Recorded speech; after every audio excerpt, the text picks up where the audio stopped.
Hello learner, today we will discuss about the operators in C.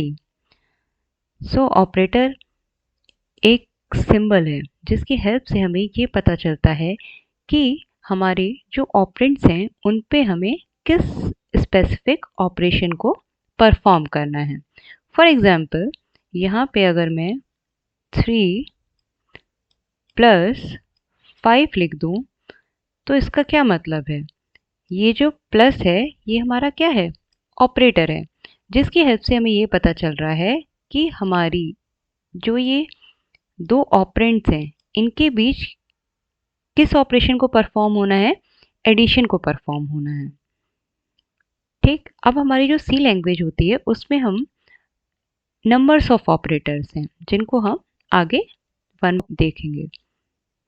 अब हमारे जो operators होते हैं वो कितने टाइप्स के होते हैं?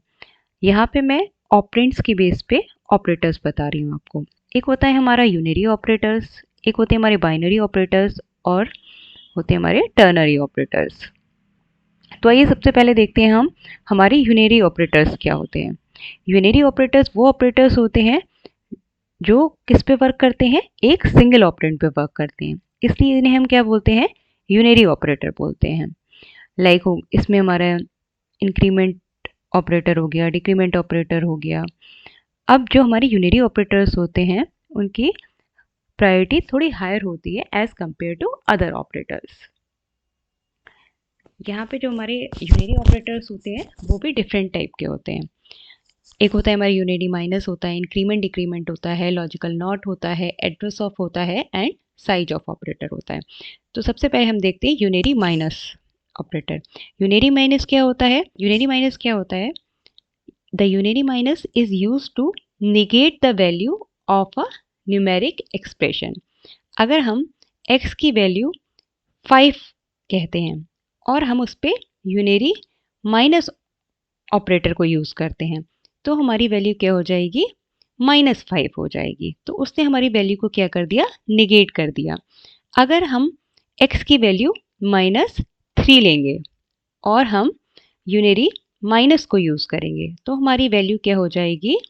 +3 हो जाएगी। बिकॉज जो ये माइनस माइनस है वो क्या बन जाएगा हमारा? +3। सो इस प्रोग्राम में हमने देखिए x की वैल्यू क्या ली है? 5 और y इक्वल्स टू क्या कर दिया है? -x। तो हमारा आउटपुट क्या आ जाएगा यहाँ पे? y में हमारी क्या वैल्यू आ जाएगी? -5।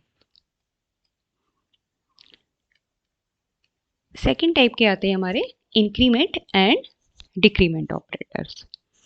इंक्रीमेंट एंड डिक्रीमेंट ऑपरेटर क्या करते हैं?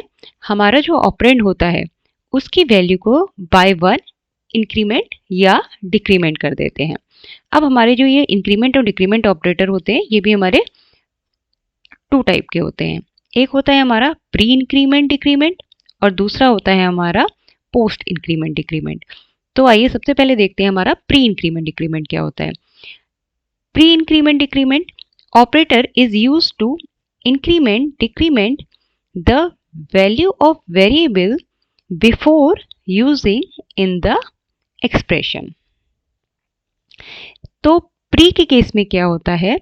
हमारा जो वेरिएबल होता है उसकी वैल्यू इंक्रीमेंट या डिक्रीमेंट हो जाती है जिस भी टाइप का हम ऑपरेटर इसके साथ यूज कर रहे होते हैं।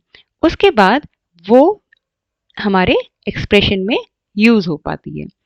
जैसे यहाँ पे हमने एग्जाम्पल लिया है तो अगर हम y की वैल्यू इनिशियली 5 लेके चलते हैं तो क्या होगा? हमने डेफिनेशन में देखा है तो पहले हमारे वेरिएबल की वैल्यू इंक्रीमेंट होगी। तो अगर हमने y की वैल्यू 5 ली है इनिशियली तो क्या होगा? हमारा जो y वेरिएबल है उसको क्या होगा? मेमोरी एलोकेट होगी। इनिशियली हमारी y की वैल्यू क्या है? 5 है। प्री इंक्रीमेंट की वजह से पहले हमारे y की वैल्यू बाय 1 इंक्रीमेंट हो जाएगी। तो बाय 1 इंक्रीमेंट होगी तो यहाँ क्या हो जाएगा? 6 आ जाएगा आपका। अब जब हमारी वैल्यू इंक्रीमेंट हो चुकी है उसके बाद क्या होगा? तो हमारी y की वैल्यू क्या है? यहाँ पे 6 है। अब ये 6 किस में असाइन हो जाएगा? हमारे b। तो हमारा आउटपुट क्या आ जाएगा? b equal to 6। उसके बाद आता है हमारा पोस्ट इंक्रीमेंट एंड डिक्रीमेंट।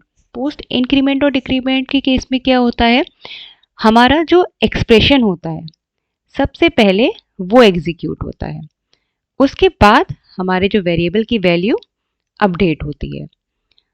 तो अगर हम सेम एग्जाम्पल लें, इनिशियली हम x की वैल्यू क्या ले लेते हैं, 5 लेके चलते हैं। तो x की वैल्यू अगर हम इनिशियली 5 लेके चलेंगे तो हमारी क्या होगी, x को मेमोरी एलोकेट होगी, यहाँ पे 5 वैल्यू आ जाएगी। उसके बाद हमने क्या देखा है, पोस्ट इंक्रीमेंट के केस में क्या होगा, पहले हमारा एक्सप्रेशन एग्जीक्यूट होगा। तो इस समय हमारे x की वैल्यू क्या है, 5 है, तो ये 5 वैल्यू क्या हो जाएगी, d में असाइन हो जाएगी। तो हमारा जो b है उसमें क्या वैल्यू आ जाएगी, 5 आ जाएगी। अब b को 5 वैल्यू असाइन होने के बाद क्या होगा, जो हमारा वेरिएबल है उसकी वैल्यू भी तो अपडेट होगी, तो हमारी अब x की वैल्यू बाय 1 इंक्रीमेंट हो जाएगी। तो ये इस तरह से है। इस एक्सप्रेशन के एग्जीक्यूट होने के बाद हमारी b और x की फाइनल वैल्यूज ये होंगी। अब देखिए यहाँ पे ये मैंने एक प्रोग्राम लिया है, तो यहाँ पे क्या हो रहा है, सबसे पहले हमारे वेरिएबल 1 की वैल्यू क्या है, 5। तो इनिशियली हमारे जितने वेरिएबल्स डिक्लेयर किए गए हैं उनको क्या हो जाएगी, मेमोरी एलोकेट होगी। तो यहाँ पे लाइक हमारा वेरिएबल 1 हो गया, वेरिएबल 2,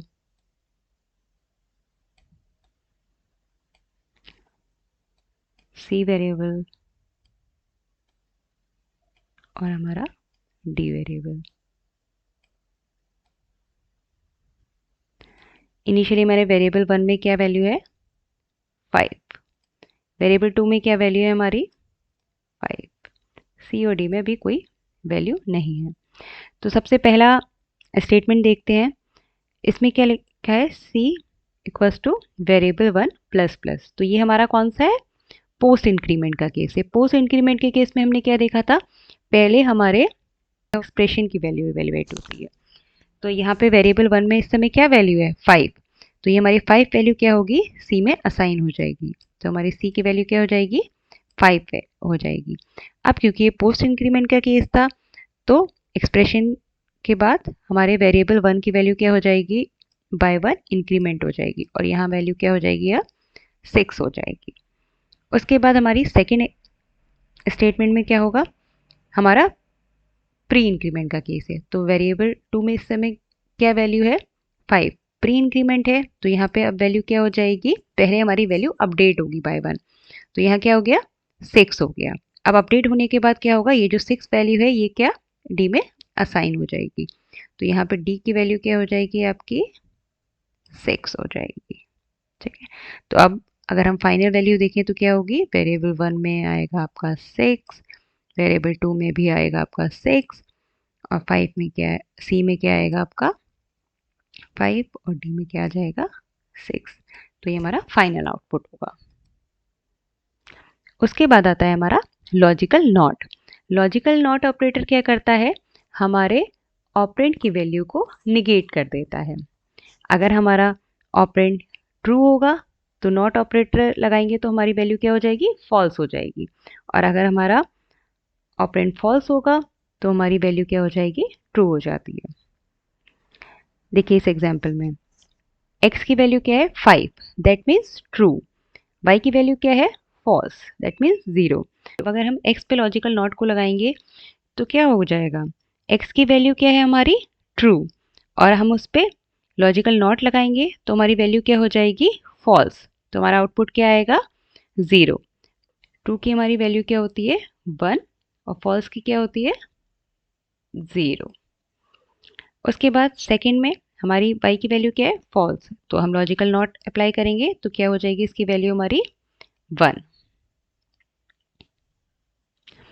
नेक्स्ट आता है हमारा address of operator. Address of operator क्या करता है, the address of operator in C is a special unary operator that returns the address of a variable. ये क्या करता है, हमारे जो भी वेरिएबल होते हैं उसके एड्रेस को रिटर्न करता है। अब हम इस एग्जाम्पल में देखें तो हमारा ये वेरिएबल क्या है, x इक्वल्स टू 100। तो ये हमारा क्या करेगा, जो हमारा x वेरिएबल है वो हमारे मेमोरी में कहीं ना कहीं लोकेट हुआ होगा और इस x वेरिएबल का कोई ना कोई एड्रेस भी रहेगा। तो क्या रिटर्न कर देगा हमें, जो भी उसका एड्रेस होगा उसकी वैल्यू को। उसके बाद आता है हमारा size of operator. Size of operator क्या करता है, हमारा जिस भी टाइप का डेटा होता है उसका हमें साइज रिटर्न करता है। The size of is a unary operator that returns the size of data. Size of operator को हम कांस्टेंट के साथ भी यूज़ कर सकते हैं, वेरिएबल्स के साथ यूज़ भी कर सकते हैं, एरे के साथ भी, स्ट्रक्चर के साथ भी। लाइक इस एग्जांपल में देखिए x equals to size of int, तो ये हमें क्या रिटर्न करेगा, हमारे जो इंटीजर डेटा टाइप होता है उसका साइज रिटर्न कर देगा। तो यहाँ पे इसने क्या साइज रिटर्न किया है, x इक्वल्स टू 2। तो इसका मतलब है x इक्वल्स टू 2 हमारा किस में होता है, 16 बिट कंपाइलर में हमारे इंटीजर का साइज।